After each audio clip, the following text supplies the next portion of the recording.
Humans of ignoble flesh. Resistance is futile. All your hands belong to us. Hi guys, today I'm going to show you my budget build of Sen Triplets that is part of a series I plan to make on commanders that let you play other people's cards. I decided to do these few deck techs mostly because as a budget player myself I've always wondered, what if a vampire sat next to me in the middle of the night and offered me a tale for a sip of blood? A tale of a crypt full of mana, hidden deep beneath a lonely tropical island. Perhaps then, the wheel of fortune would finally turn, and I would be able to achieve my life's goal of a 69% win rate in Commander. But I digress. In all seriousness, I really like these types of decks because they are very affordable and at the same time provide unique experience that ensures that no two games play the same. I decided to do the deck tech on Sen Triplets first because of the rather unique gameplay compared to the other similar strategies. While most other burglar commanders usually allow you to play opponent's cards from their library, the triplets let you do that directly from their hands. In this regard they work similarly to a discard deck, with the major difference that instead of 8-track on waste not effects, the road to victory is in accruing and at the same time denying value from the opponents. The overall deck strategy goes like this: the first few turns you ramp and play some Pillar Fort and tax effects to slow opponents down.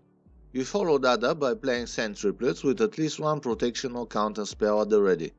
Suffice it to say, keeping the commander alive is of utmost importance, since the entire strategy revolves around them. Apart from the value that they are intended to bring, the deck will severely struggle to close the game. With that out of the way, let's jump into the deck. Most of the creatures that the deck runs provide ways to stay alive and slow the game to a comfortable pace. Those include Bayard, Steward of Argive, and Windborne Muse to tax attackers, Reidane, God of the Worthy, and Ruin Wingmare to tax spells, Notion Thief to tax draw heavy decks, and even Mind Sensor to censor tutoring attempts. On the other hand, Duplicant, Aethersword Adjudicator, and Noxious Gearhulk provide solid removal options.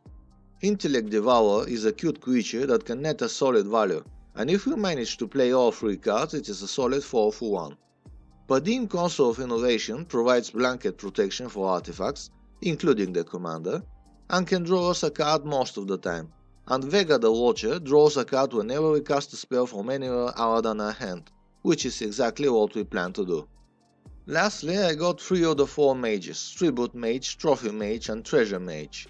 While there are technically tutors, the deck has no combos, so they mostly fetch either Mana Rock, or in the case of Treasure Mage, Noxious Gearhulk, Duplicant, or Gorefeather Statue. The majority of the spells in this category are protection spells, whose sole aim is to make sure that Sen Triplets survive long enough to provide us with value. Those include Apostle's Blessing and God's Willing to provide protection, Build to Last and Sheltering Light to give Indestructible, and Blacksmith's Skill to give both Indestructible and Hexproof. On the other hand, Demonic Gifts, Fake Your Own Death, Supernatural Stamina, and Undying Malice return Sen Triplets to the battlefield from the graveyard in case a removal managed to destroy them, there is a board wipe, or we are forced to sacrifice them. The deck plays some counter spells, with Hindering Light, Keep Safe, and Turn Aside, which are basically protection spells, and other all-rounders such as Counterspell, Negate, Stoic Rebuttal, Unwind, and Arcane Denial.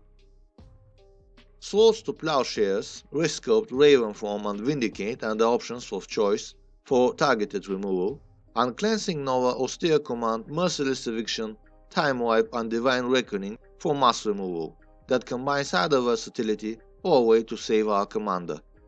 As a last-minute decision, I also decided to include Reverse Rebuke. While being a board wipe for only one opponent, it has tremendous synergy with Sen Triplets, by letting us cast some of the cards we just returned to their hand. Talk about adding insult to injury. The last spell in this category is Blue Sun Zenith as a solid draw option. Moreover, one should consider its potential repeatable use on target opponent that was chosen by Sen Triplets. This second mode allows for a massive value generation by making said opponent draw X cards that they can't play and watch us play them from their hand. Wicked. The majority of the artifact section consists of mana rocks, with a strong emphasis on such that make mana of any color. Those include Soul Ring at 1 CMC, Arcane Signet, Azorius Signet, Orzhov Signet, Dimir Signet, Mind Stone, Fervor Stone and Star Compass at 2 CMC, Coalition Relic, Cultivator's Caravan, Commander's Sphere, Darksteel Ingot, Decanter of Endless Water, the Celestus, Replicating Ring and Midnight Clock at 3 CMC, and Fire Mind's Vessel as the only mana rock at 4. The rest of the artifacts are God Pharaoh Statue to tax opponents, and Swiftwood Boots to provide extra layer of protection. The deck also runs a very small number of enchantments that I will mention here. Those are Celestial Dawn to make casting spells from opponents' hands even easier, and Ghostly Prison to deter aggression. More notable lands in the mana base are Exotic Orchard, Spire of Industry and the 3 Thriving lands, Thriving Heath, Thriving Isle and Thriving Moor, to help us cast the opponent's cards more easily.